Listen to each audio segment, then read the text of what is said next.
ọtụtụ ndị nke kwuru okwu na ọgbakọ ihe mmemme ọgbụgbafọ nke atọ nke otu Anambra State Congress Association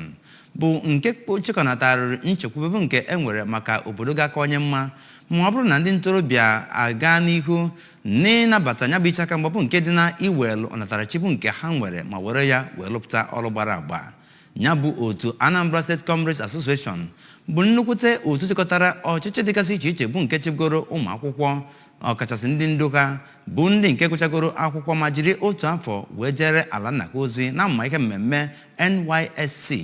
Onye nta aka anyị bụ David Ndife bụ onye ga-ewetara gị akụkọ ahụ.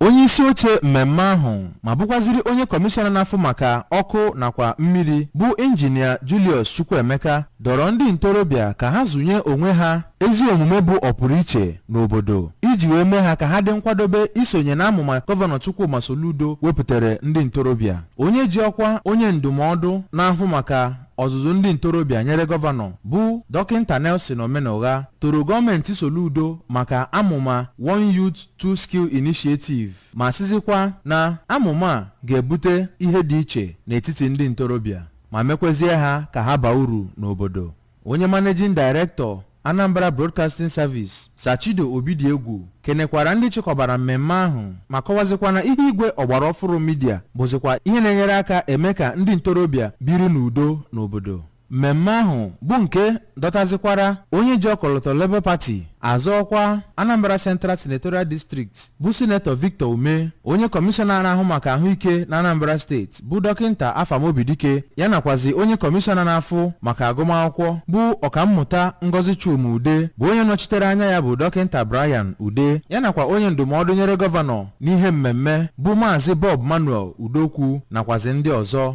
bụ ndị bịara na ya bụ mmemme. Onye isi okwu na mmemme ahụ ma bụkwazieru onye Vice Chancellor Tanzania University nke Ụmụnya bụ ọkammụta Eugene Nwalọ, onye nọchitekwaziri anya bụ ọkaiwu Boni Amala kụzikwara na ezi amụma bụ nke na-amụnye ife na ndụ ndị ntorobịa